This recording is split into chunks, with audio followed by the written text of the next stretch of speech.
আসসালামু আলাইকুম। আমন্ত্রণ বাংলা ভিশন সংবাদে আপনাদের সাথে আছি মিথিলা ইসলাম।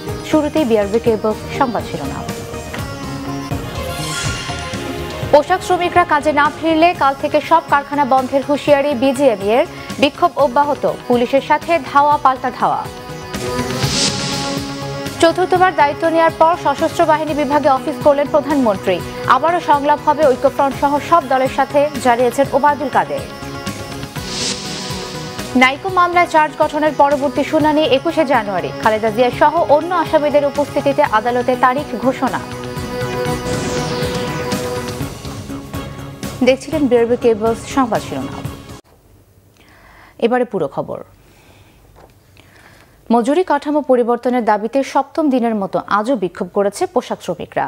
সপ্তাহের প্রথম কর্মদিবসে আশুলিয়া ও সাভারে শ্রমিকরা বিক্ষোভ করে। সকালে আশুলিয়ার ইউনিক, জামগড়া ও নরসিংহপুর সহ বিভিন্ন এলাকার শ্রমিকরা কাজে যোগ না দিয়ে টঙ্গী আশুলিয়া ইপিজেড সড়ক অবরোধ করে। সে সময় পুলিশের সাথে ধাওয়া পাল্টা ধাওয়ার ঘটনা ঘটে। এতে আহত হন অন্তত 10 জন। বিক্ষোভের কারণে জামগড়া ও নরসিংহপুরের অন্তত 50টি কারখানা বন্ধ করে দেওয়া হয়েছে। গত এক সপ্তাহ ধরে আশুলিয়া ও সাভার বিভিন্ন এলাকায় শ্রমিকরা বিক্ষোভ করে আসছেন। এছাড়া রাজধানীর উত্তরা, মিরপুর সহ কয়েকটি এলাকায় শ্রমিক বিক্ষোভ হচ্ছে।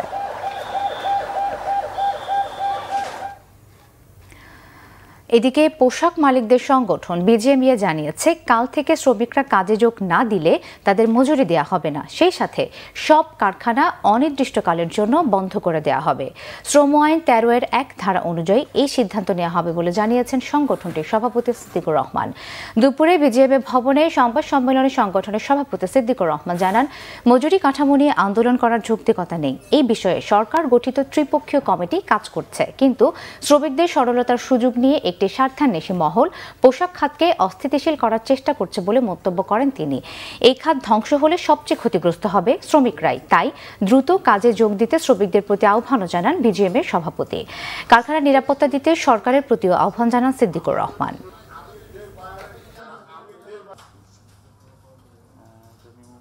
শ্রমিক ভাই বোনদেরকে উদ্দেশ্য করে আবারও বলছি, আপনারা কর্মস্থলে ফিরে যান, উৎপাদন কাজে অংশগ্রহণ করুন। আর যদি আগামীকাল থেকে আপনারা কারখানায় কাজ না করে, তাহলে আপনাদেরকে কোনো মজুরি প্রদান করা হবে না। তারপরেও যদি কাজ না করে, তাহলে কালকে সকালে গিয়ে তো আর আমি বলবো না। যার জন্য আগে বলে রাখলাম যে যদি কাজ না করে কালকের থেকে, তাহলে আমরা শ্রম আইন অনুযায়ী বন্ধ করে দেব। চতুর্থবার প্রধানমন্ত্রী হিসেবে দায়িত্ব নেওয়ার পর ঢাকা সেনানিবাসের সশস্ত্র বাহিনী বিভাগে অফিস করেছেন প্রধানমন্ত্রী শেখ হাসিনা। সকালে সশস্ত্র বাহিনী বিভাগে পৌঁছলে প্রতিরক্ষা মন্ত্রী ও প্রধানমন্ত্রীকে অভ্যর্থনা জানান সশস্ত্র বাহিনী বিভাগের principal staff officer lieutenant general Mohammad Mahfuzur Rahman সহ ঊর্ধ্বতন সামরিক কর্মকর্তারা। এ সময় প্রধানমন্ত্রীর নিরাপত্তা উপদেষ্টা অবসরপ্রাপ্ত মেজর জেনারেল তারিক আহমেদ সিদ্দিক উপস্থিত ছিলেন। পরে প্রধানমন্ত্রী শেখ হাসিনার সাথে তার দপ্তরে সৌজন্য সাক্ষাৎ করেন সেনা, নৌ, বিমান বাহিনী প্রধান ও সশস্ত্র বাহিনী বিভাগের প্রিন্সিপাল স্টাফ অফিসার।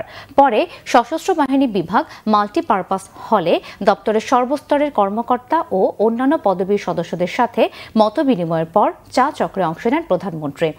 এর আগে ঢাকা সেনানিবাসের শিখা অনির্বাণে মহান স্বাধীনতা যুদ্ধে সশস্ত্র বাহিনীর শহীদ সদস্যদের স্মরণে পুষ্পস্তবক অর্পণ করেন প্রধানমন্ত্রী শেখ হাসিনা। এরপর সেখানে রাখা পরিদর্শন বইও স্বাক্ষর করেন তিনি।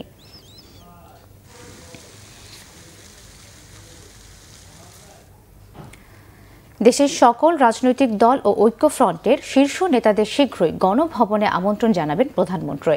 একথা জানিয়েছেন আওয়ামী লীগের সাধারণ সম্পাদক ওবায়দুল কাদের। তিনি বলেন, নির্বাচন পরবর্তী সময়ে দেশ কিভাবে চলবে সে বিষয়ে পরামর্শ নেওয়া হবে। সেই সাথে বিএনপি ও জাতীয় ঐক্যফ্রন্টের নির্বাচিত সংসদ সদস্যদের সংসদে যোগ না দেওয়ার সিদ্ধান্তের ব্যাপারে আলাপ আলোচনা হবে বলেও জানান তিনি। রাজধানীর বঙ্গবন্ধু এভিনিউতে আওয়ামী লীগের কেন্দ্রীয় কার্যালয়ে ঢাকার পার্শ্ববর্তী জেলা নেতৃবৃন্দের সাথে যৌথ সভা অনুষ্ঠিত হয়। সভায় প্রধান অতিথির বক্তব্য রাখেন দলের সাধারণ সম্পাদক ওবায়দুল কাদের। এ সময় তিনি জানান, নির্বাচন পরবর্তী করণীয় ঠিক করতে দেশের সকল রাজনৈতিক দলের সাথে আবারও সংলাপে বসবেন প্রধানমন্ত্রী শেখ হাসিনা। যারা সংলাপে এসেছিলেন তাদেরকে আবার নেত্রী সংলাপে আমন্ত্রণ জানাচ্ছেন, গণভবনে দাওয়াত দেবেন, একসঙ্গে সবাইকে দাওয়াত দেওয়া হবে। ঐক্যফ্রন্ট আছে, যুক্তফ্রন্ট আছে, আমাদের 14 দল আছে, জাতীয় পার্টি আছে, এছাড়া অন্যান্য যেসব দল আছে সবাইকে আমন্ত্রণ জানানো হবে। এ সময় তিনি কথা বলেন ডক্টর কামাল হোসেনের বিএনপি জামাতের সাথে ঐক্য করা প্রসঙ্গে। ঐক্য ফ্রন্ট করা ভুল হয়েছে, তো সে ভুল স্বীকার করে এই স্বীকারোক্তিটা অব্যাহত থাকলে দেশবাসী খুশি হবে। জামাত ছাড়া তো বিএনপির কোনো অস্তিত্ব নেই। বিএনপি মানেই জামাত, জামাত মানে বিএনপি। কামাল হোসেন সাহেব জেনে শুনে কেন এত বড় ভুল করলেন, সেটা তাকেই সে ভুলের খেসারত দিতে হবে। এদিকে সচিবালয়ে তথ্যমন্ত্রী ডক্টর হাসান মাহমুদ জামাত নিয়ে ডক্টর কামাল হোসেনের বক্তব্যকে স্বাগত জানান। ভুল স্বীকারোক্তির মাধ্যমে আমি মনে করব তারা জামাতকে পরিত্যাগ করবেন, এবং ডক্টর কামাল হোসেন জামাতকে যদি বিএনপি পরিত্যাগ না করে তাহলে তিনি চূড়ান্ত সিদ্ধান্ত গ্রহণ করবেন, সেটি আশা করি। ডিজিটাল নিরাপত্তা আইন নিয়ে সাংবাদিকদের মধ্যে আতঙ্ক যাতে না থাকে সে লক্ষ্যে তিনি কাজ করবেন বলেও জানান তথ্যমন্ত্রী। দেখতে পাচ্ছি মুহিবুল্লাহ মুহিব, বাংলা ভিশন, ঢাকা। নাইকো দুর্নীতি মামলায় বিএনপি চেয়ারপারসন বেগম খালেদা জিয়া সহ অন্য আসামিদের বিরুদ্ধে অভিযোগ গঠনের পরবর্তী শুনানি 21 জানুয়ারি। পুরান ঢাকার নাজিমউদ্দিন রোডে অবস্থিত পুরনো কেন্দ্রীয় কারাগারে অস্থায়ীভাবে স্থাপিত ঢাকার 9 নম্বর বিশেষ জজ শেখ হাফিজুর রহমানের আদালতে এই শুনানি হয়। বেলা 12:15টার দিকে শুনানি শুরু হয়। এতে উপস্থিত ছিলেন বিএনপি চেয়ারপারসন বেগম খালেদা জিয়া সহ অন্য আসামিরাও। এর আগে গত 3রা জানুয়ারি এই মামলার শুনানি অনুষ্ঠিত হয়। 2007 সালের 9 ডিসেম্বর তেজগাঁও থানায় কানাডার কোম্পানি নাইকোর সঙ্গে অস্বচ্ছ চুক্তির মাধ্যমে রাষ্ট্রের বিপুল আর্থিক ক্ষতি সাধন ও দুর্নীতির অভিযোগ এনে খালেদা জিয়া সহ 5 জনের বিরুদ্ধে দুদকের সহকারী পরিচালক মোহাম্মদ মাহবুবুল আলম এই মামলা করেন। বৃহত্তর চট্টগ্রামে কাল থেকে ডাকা 48 ঘণ্টার পরিবহন ধর্মঘট প্রত্যাহার করা হয়েছে। শ্রমিক মারধরের জেরে সড়ক পরিবহন শ্রমিক ফেডারেশন এই ধর্মঘটের আহ্বান করে।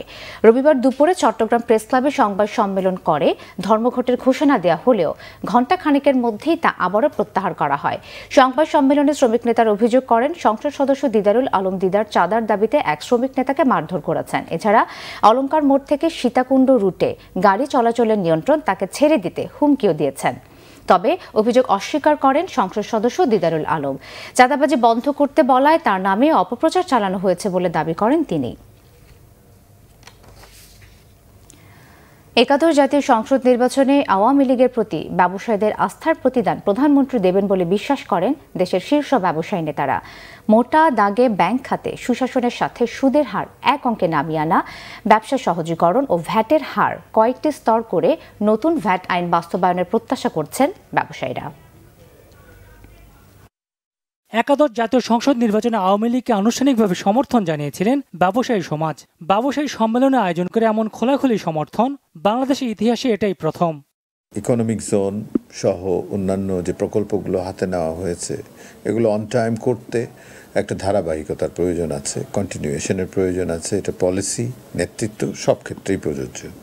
তা আমরা সেই কারণেই কিন্তু একটা ওভারওয়েলমিং সমর্থন আমরা সরকারকে দিয়েছি। বর্তমান সরকারের প্রতি ব্যবসায়ীদের প্রত্যাশাও বেশি, বিশেষ করে ব্যাংকিং খাতে প্রধানমন্ত্রীর সুনজর আশা করছেন ব্যবসায়ী নেতারা। আমরা দেখতে চাই করাপশনের জায়গাটি এমন একটা জায়গায় আসুক যেটা একটা নিয়ন্ত্রিত মাত্রায় থাকুক। আমরা দেখতে চাই ইন্টারেস্ট যে ব্যাংকের এগুলো সিঙ্গেল ডিজিটস, বিভিন্ন চার্জ বা লাগামহীন কস্ট অফ ক্যাপিটাল যদি বেড়ে যায় তাহলে ইনভেস্টমেন্টের যে জায়গা আমরা যে আগামীর বাংলাদেশ দেখছি সেটি কিন্তু অ্যাচিভ করা ডিফিকাল্ট হবে।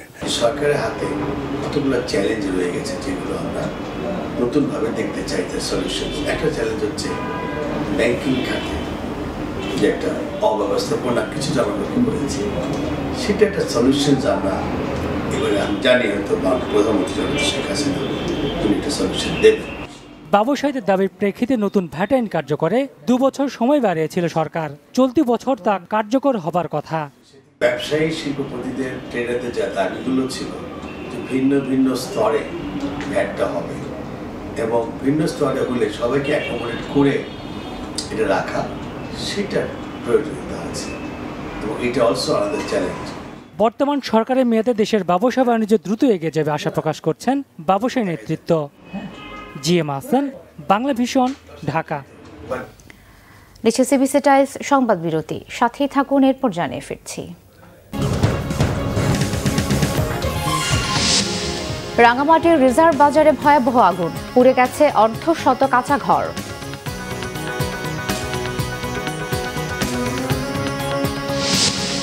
সড়ক দুর্ঘটনায় নোয়াখালী, ঝিনাইদহ ও সাতক্ষীরায় 4 জন নিহত।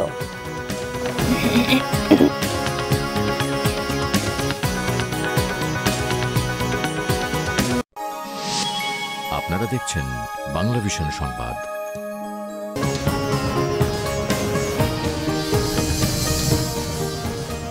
স্বাগত আরও একবার বাংলা ভিশন সংবাদে। রাঙামাটির রিজার্ভ বাজার মসজিদ কলোনিতে ভয়াবহ আগুনে পুড়ে গেছে প্রায় অর্ধশত কাঁচা ঘর।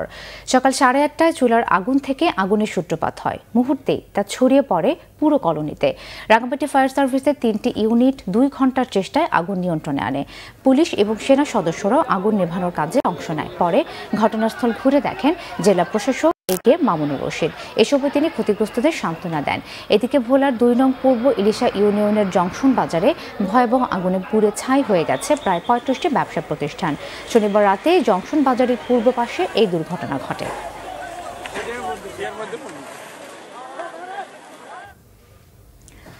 খাদ্যে ভেজালকারীদের শুধু জরিমানা নয়, ভোগ করতে হবে কারাদণ্ড, এমন হুঁশিয়ারি দিয়েছেন ঢাকা দক্ষিণের মেয়র সাইদ খোকন। সপ্তাহব্যাপী শুরু হওয়া ভেজাল বিরোধী ক্রাশ প্রোগ্রামের উদ্বোধনী অনুষ্ঠানে তিনি এই হুঁশিয়ারি দেন। সাইদ খোকন বলেন, জরিমানা করেও খাদ্যে ভেজাল ঠেকানো সম্ভব হচ্ছে না, তাদের বিরুদ্ধে নিতে হবে দণ্ডসহ আরও কঠোর ব্যবস্থা। অপরিচ্ছন্ন ও ভেজাল খাবার সরবরাহের কারণে এ সময় বেশ কয়েকটি দোকানকে জরিমানা করে ভ্রাম্যমাণ আদালত। ঢাকা দক্ষিণ সিটি কর্পোরেশনের স্বাস্থ্য কর্মকর্তা জানান, ভেজাল প্রতিরোধে থাকবে কঠোর নজরদারি।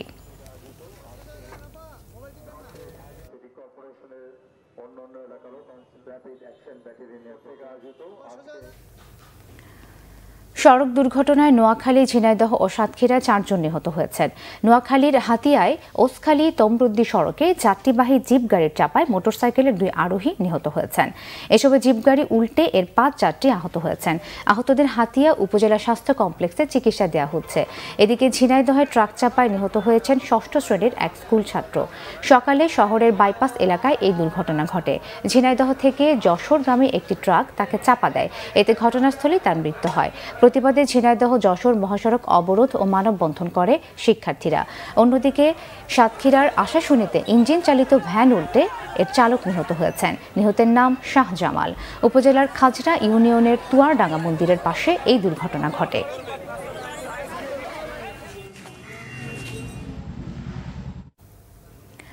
মোটরযান আইনের একটি মামলায় সাতক্ষীরায় সংরক্ষিত মহিলা আসনের সাবেক সংসদ সদস্য রিফাত আমিনের ছেলে রুমনকে গ্রেফতার করেছে পুলিশ। শহরের বিনের পোতায় একটি মাছের ঘের থেকে তাকে গ্রেফতার করা হয়। এ সময় মায়ের ব্যবহৃত সংসদ সদস্যের স্টিকারযুক্ত গাড়ি নিয়ে ঘুরছিলেন তিনি।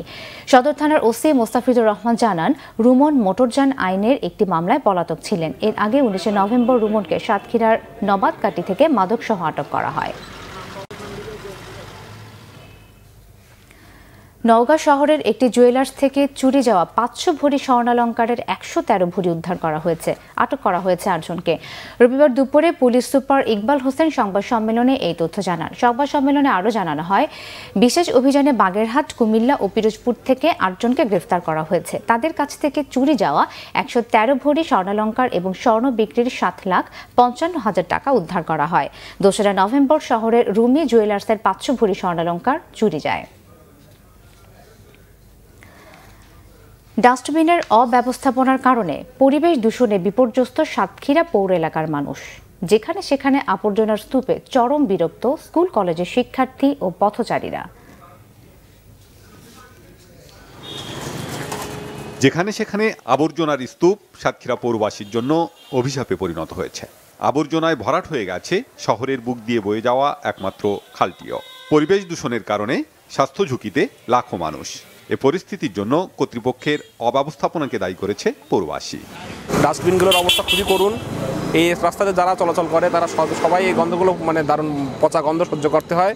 যাওয়ার সময় এই দুর্গন্ধ আমার নাকে আসে, প্রচুর পরিমাণে দুর্গন্ধ। এটি অসহ্যকর একটি দুর্গন্ধ। মানে দুর্গন্ধ আর আবর্জনা ফেলানো, যে কারণে আমাদের কলেজে ক্লাস করতে এবং রাস্তা দিয়ে যাওয়া আসা করতে অনেক অসুবিধা হয়। সকালবেলা এটি পরিষ্কার করার কথা থাকলেও সেটি পরিষ্কার করা হয় না। কর্তৃপক্ষের উদাসীনতার কারণে এই ময়লা আবর্জনা 10টা-12টার দিকে পরিষ্কার করা হচ্ছে। পৌর এলাকায় কাগজে কলমে 110টি ডাস্টবিন থাকলেও বাস্তবে আছে মাত্র 60টি, পরিচ্ছন্ন কর্মী মাত্র 21 জন। এছাড়া যানবাহন স্বল্পতার কারণে সঠিক সময়ে বর্জ্য অপসারণ করতে পারছে না কর্তৃপক্ষ। শহরকে পরিচ্ছন্ন করার জন্য গ্রিন এবং ক্লিন সিটি গড়ার লক্ষ্য নিয়ে আমাদের একটি পরিকল্পনা রয়েছে। আমরা 300 মোবাইল করব, আমরা ডাস্টবিন করব, যে ডাস্টবিনটি আমরা এক স্থান থেকে আরেক স্থানে স্থানান্তর করতে পারবো। দূষণ ঠেকাতে উপযুক্ত স্থানে ডাস্টবিন ও পরিচ্ছন্ন কর্মী বাড়ানোর দাবি ভুক্তভোগীদের। Bangla vision news desk. Dhamrai স্বাস্থ্য কমপ্লেক্সে অ্যানেস্থেসিস্টের অভাবে আধুনিক অপারেশন থিয়েটারে 1 বছর ধরে ঝুলছে তালা। ফলে বন্ধ আছে সব ধরনের অস্ত্রোপচার কার্যক্রম। অযত্নে অবহেলায় নষ্ট হচ্ছে লাখ লাখ টাকার যন্ত্রপাতি। তৃণমূলের স্বাস্থ্যসেবা নিশ্চিতে ঢাকার ধামরাই 32 শয্যা উপজেলার স্বাস্থ্য কমপ্লেক্সকে 2009 সালে মা ও শিশু বিভাগ চালু করা সহ 50 শয্যায় উন্নীত করা হয়। স্থাপন করা হয় আধুনিক অপারেশন থিয়েটার। কিছুদিন ভালো সেবাও পান ধামরাইবাসী। বিশেষ করে গর্ভবতী ও প্রসূতি মায়েদের স্বাস্থ্যসেবা বেশ ভালোই চলছিল। বর্তমানে অ্যানেস্থেসিস্ট না থাকায় 1 বছর ধরে বন্ধ অপারেশন থিয়েটারটি। নষ্ট হচ্ছে লাখ লাখ টাকার যন্ত্রপাতি। অপারেশনের ব্যবস্থা না থাকার কারণে আমাদের প্রাইভেট ক্লিনিকে সিজারের ব্যবস্থা নিতে হয়। এখন তো এখানে নাই বিনিময় আমরা ঢাকা চলে যাই, সাভার যাই। আমাদের বাসার কাছে আছে, এরা চালু থাকলে আমাদের একটু উপকার হয়। প্রয়োজনীয় লোকবল না থাকায় চিকিৎসা কার্যক্রম ব্যাহত হচ্ছে, স্বীকার করেন স্বাস্থ্য কমপ্লেক্সের চিকিৎসক ও নার্সরাও। ডাক্তারের জন্য আমরা অপারেশন করতে পারতেছি না। এছাড়া আমাদের যন্ত্রপাতি, অন্যান্য সুযোগ সুবিধা সবকিছুই আমাদের রয়ে গেছে। অ্যানেস্থেসিয়া ডাক্তারের অভাবের কারণে আমাদের অপারেশন থিয়েটার থাকা সত্ত্বেও আমরা কোনো অপারেশন করতে পারতেছি না এবং বাধ্য হয়ে রোগীগুলোকে আমাদের ঢাকায় রেফার করতে হবে। জনগণের দোরগোড়ায় স্বাস্থ্যসেবা পৌঁছানো সরকারি অঙ্গীকার বাস্তবায়নে সবাই সচেষ্ট বলে জানান উপজেলা স্বাস্থ্য ও পরিবার পরিকল্পনা কর্মকর্তা। গত বছরের এপ্রিল মাস থেকে অ্যানেস্থেটিস্ট না থাকার কারণে এই কার্যক্রমটা বন্ধ আছে। আমার এখানেই অর্থোপেডিক কনসালটেন্ট পোস্টটা দীর্ঘদিন যাবৎ খালি। বিভিন্ন জায়গায় যোগাযোগ করছি, তারা আশ্বাস দিচ্ছে যে ডাক্তার পাওয়া গেলে আমাদের এখানে প্রদান করবে। আগের মতোই উপজেলা স্বাস্থ্য কমপ্লেক্স থেকে স্বাস্থ্যসেবা পেতে চান ধামরাইবাসী। Bangla vision news desk. 6 বছর ধরে বন্ধ রয়েছে বাগেরহাটের পুরুষ শারীরিক প্রতিবন্ধীদের গ্রামীণ পুনর্বাসন কেন্দ্রটি। আবাসিক ভবনগুলো জরাজীর্ণ ও ঝুঁকিপূর্ণ হওয়ায় 2012 সালের সেপ্টেম্বর থেকে এই পুনর্বাসন কেন্দ্রটি বন্ধ ঘোষণা করে সরকারের সমাজসেবা বিভাগ। প্রতিষ্ঠানটি বন্ধ হয়ে যাওয়ায় ক্ষোভ প্রকাশ করেছেন জনপ্রতিনিধি ও স্থানীয়রা। 80-র দশকে বাগেরহাটের ফকিরহাট উপজেলার মূলঘর গ্রামে প্রায় 3.5 একর জমির উপর পুরুষ শারীরিক প্রতিবন্ধীদের গ্রামীণ পুনর্বাসন কেন্দ্রটি চালু করা হয়। পুরুষ শারীরিক প্রতিবন্ধীদের পুনর্বাসনের লক্ষ্যে কর্মদক্ষতা সৃষ্টি উন্নয়নের সমাজ কল্যাণ মন্ত্রণালয়ের সমাজ সেবা অধিদপ্তর এই প্রতিষ্ঠানটি দেখভালের দায়িত্বে রয়েছে। সারা দেশের পুরুষ শারীরিক প্রতিবন্ধীদের পুনর্বাসনের লক্ষ্যে সরকার 2টি প্রতিষ্ঠান গড়ে তোলে। এর একটি ঢাকার গাজীপুরে এবং অন্যটি বাগেরহাটে রয়েছে। গাজীপুরেরটা চালু থাকলেও বাগেরহাটেরটি গত 6 বছর ধরে বন্ধ রয়েছে। কোন কারণে আমাদের গত 6 বছর ধরে ফকিরহাটের এই প্রতিবাসী পুনর্বাসন কেন্দ্রটি বন্ধ হয়ে আছে জানি না। এই এলাকার লোকের প্রত্যাশা প্রতিবন্ধী পুনর্বাসন কেন্দ্রটি অচিরেই পুনরায় চালু করবে। এখানে মেকানিক্যাল ওয়ার্কশপ, দর্জি বিদ্যা এবং গবাদি পশু, হাঁস মুরগির খামার নামে 3টি ট্রেডে প্রশিক্ষণ দেওয়া হতো। এক একটি ট্রেডে 10 জন শারীরিক প্রতিবন্ধী 1 বছর মেয়াদী প্রশিক্ষণ গ্রহণের সুযোগ পেয়ে আসছিল। প্রশিক্ষণ কেন্দ্রের যন্ত্রাংশ ব্যবহার না করায় তা এখন নষ্ট হয়ে যাচ্ছে। বড় বড় খোয়া ভাঙে পড়ার কারণে আমাদের কর্তৃপক্ষ দেখলো যে এইখানে যদি আমরা এই প্রতিষ্ঠান চালু দিই, যদি কোনো একটা অ্যাক্সিডেন্ট ঘটে তখন আমাদের অসুবিধা হতে পারে। মাননীয় প্রধানমন্ত্রী জননেত্রী শেখ হাসিনার কন্যা সাইমা ওয়াজেদ পুতুল সারা বিশ্বে অটিজমের জন্য যে আন্দোলন চালিয়ে যাচ্ছেন, সেই আন্দোলনের অংশ হিসেবে আমরা চাই যে এই প্রতিষ্ঠানটি আবারও পুনরুজ্জীবিত হোক। তবে শিগগিরই প্রশিক্ষণ কেন্দ্রটি চালুর আশ্বাস দিলেন জেলা সমাজ সেবা বিভাগের উপপরিচালক। অতি সম্প্রতি ডাক্তার প্রতিষ্ঠান ছাড় আমাদের এই পুনর্বাসন কেন্দ্র পরিদর্শন করেছিলেন এবং স্যার আমাদেরকে আশ্বাস করেছেন খুব শীঘ্রই এই প্রতিষ্ঠানটি চালুর বিষয়ে উনি পদক্ষেপ গ্রহণ করবেন। অবিলম্বে এই পুনর্বাসন কেন্দ্রটি পুনরায় চালুর দাবি বাগেরহাটবাসীর। Bangla vision news desk. ভোলায় এবার সূর্যমুখীর ভালো ফলন হয়েছে। কম খরচে অধিক লাভ হওয়ায় কৃষকরা দিন দিন সূর্যমুখী চাষে আগ্রহী হয়ে উঠছেন। পোকামাকড়ের আক্রমণ না থাকায় এবার দ্বিগুণ লাভের আশায় কৃষকরা। ভোলা সদর দৌলত খান, বোরহানুদ্দিন, লালমোহন ও চর ফ্যাশন এই 5 উপজেলায় এবছর 14 হেক্টর জমিতে সূর্যমুখী চাষ করা হয়েছে। কৃষকরা জানান, গেল বছর তেমন বৃষ্টি না হওয়ায় ফসলের ক্ষতি হয়নি। অক্টোবরে জমিতে সূর্যমুখী রোপণ করে 3.5 থেকে 4 মাসের মাথায় ফুল আসতে শুরু করে। এখন চলছে কাটার প্রস্তুতি। মাঠ ভরা সূর্যমুখী ফুল দেখে নতুন করে আবাদে আগ্রহী হয়ে উঠেছেন কৃষক। সয়াবিন তেলের কেজি ছিল 80 থেকে 85 টাকা, আর সূর্যমুখীর তেল আমি বেচছি 280 টাকা করিয়া। 280 টাকা করিয়া বেচছি। তোলের অংশ বেশি, লাভের অংশ ছাড়া বেশি। তেল করন যায়, এরপরে খৈর করন যায়, গরুরে খাবান যায়, তাই ওটি দিয়ে লাকি বানান যায়। যদি আমরা 20টা দেন তো আমাও কিন্তু অনেক ভালো হবে, আমরা করতে পারুম। বিভিন্ন সমস্যাকে গুরুত্ব দিয়ে তেল আবাদের পরামর্শ দিচ্ছে কৃষি বিভাগ। ফসলের অবস্থা বর্তমানে বেশ ভালো এবং আশা করা যাচ্ছে ভালো ফলন হবে এবং উৎপাদিত সূর্যমুখী বিক্রির ব্যবস্থা গ্রামীণ জনউন্নয়ন সংস্থা করবে। এভাবে সরকারি এবং বেসরকারি প্রতিষ্ঠান সূর্যমুখী চাষে এগিয়ে আসলে ভোলার এই উর্বর জমিতে সূর্যমুখী চাষের ব্যাপকতা বৃদ্ধি পাবে। Bangla vision news desk. Narayanganj বন্দরে শনিবার রাতে এলাকাবাসীর সাথে সংঘর্ষের সময় পুলিশের গুলিতে আশিকুর রহমান নামের এক যুবক নিহত হয়েছে বলে অভিযোগ পাওয়া গেছে। এই ঘটনায় 3 সদস্যের একটি তদন্ত কমিটি গঠন করা হয়েছে। তবে রবিবার সকাল পর্যন্ত পুলিশ বিষয়টি গোপন রাখলেও রবিবার দুপুরে ময়না তদন্ত শেষে পরিবারের কাছে লাশ হস্তান্তর করা হয়। পুলিশের দাবি, মামলার ওয়ারেন্টভুক্ত আসামি গ্রেফতার করার পর আসামি পক্ষের লোকজন তাদেরকে ছিনিয়ে নেওয়ার চেষ্টা করলে সংঘর্ষ বাধে। এ ঘটনায় অতিরিক্ত পুলিশ সুপার আব্দুল্লাহ আল মামুনকে প্রধান করে 3 সদস্যের একটি তদন্ত কমিটি গঠন করা হয়েছে। তদন্ত কমিটি আগামী 3 দিনের মধ্যে প্রতিবেদন দাখিল করবে। দেশের বিভিন্ন জায়গার আরও কিছু খবর নিয়ে একটি ডেস্ক রিপোর্ট। ভিসা প্রত্যাশীদের চাপ কমাতে ঢাকা, চট্টগ্রাম সহ দেশের অন্যান্য বিভাগীয় শহরের বাইরে বিভিন্ন জেলায়ও ভিসা আবেদন কেন্দ্র খুলছে ভারতীয় হাইকমিশন। এরই অংশ হিসেবে এবার পূর্বাঞ্চলের প্রবেশদ্বার খ্যাত ব্রাহ্মণবাড়িয়া জেলায় খোলা হয়েছে ভারতীয় ভিসা আবেদন কেন্দ্র। এদিকে সাতক্ষীরায়ও শুরু হয়েছে ভারতীয় ভিসা সেন্টারের কার্যক্রম। ভারত গমনের ছুরা সকাল থেকেই কাগজপত্র জমা দিচ্ছেন। বর্তমানে সাতক্ষীরার 2টি কাউন্টারে ভিসার কাগজপত্র জমা নেওয়া হচ্ছে। পটুয়াখালী 4 আসনে নবনির্বাচিত সংসদ সদস্য মহিবুর রহমান মুহিবকে শুভেচ্ছা জানিয়েছেন কুয়াকাটা মহিপুর প্রেস ক্লাবের সদস্যরা। সকালে ধুলাম্বার জালালউদ্দিন ডিগ্রি কলেজ মাঠে মহিপুর প্রেস ক্লাবের সভাপতি মনিরুল ইসলাম সদস্যদের নিয়ে এমপিকে শুভেচ্ছা জানান। বগুড়ার করতোয়া নদীর উপর আরসিসি গার্ডার সেতু বাস্তবায়নের দাবিতে মানববন্ধন হয়েছে শহরের সাতমাথায়। এলাকাবাসীর অভিযোগ, স্থানীয় সরকার প্রকৌশল বিভাগ থেকে করতোয়া নদীর ওপর 1,21 লাখ টাকা ব্যয়ে আরসিসি গার্ডার সেতু নির্মাণের প্রকল্প নেওয়া হয়, কিন্তু গত 6 বছরেও সেতুটি বাস্তবায়ন না হওয়ায় ক্ষুব্ধ তারা। ট্রাক চাপায় শিক্ষক ডাক্তার মঞ্জুর আলম খানের মৃত্যুতে মানিকগঞ্জে মানববন্ধন করেছে কর্নেল মালেক মেডিকেল কলেজের শিক্ষার্থীরা। সকালে জেলা প্রেস ক্লাবের সামনে ঘণ্টাব্যাপী এ কর্মসূচি পালন করে তারা। ঘটনার 4 দিন পার হলেও ট্রাক ড্রাইভার ও হেলপারকে গ্রেপ্তার করতে না পারায় ক্ষোভ প্রকাশ করে শিক্ষার্থীরা। মানসম্পন্ন প্রাথমিক শিক্ষা নিশ্চিতকরণের লক্ষ্যে চাঁদপুরের কচুয়ায় শিক্ষকদের সাথে মতবিনিময় সভা করেছে প্রাথমিক ও গণশিক্ষা মন্ত্রণালয়। রবিবার উপজেলা পরিষদ মিলনায়তনে মতবিনিময় সভায় প্রধান অতিথি ছিলেন প্রাথমিক ও গণশিক্ষা মন্ত্রণালয়ের যুগ্ম সচিব আহমেদ।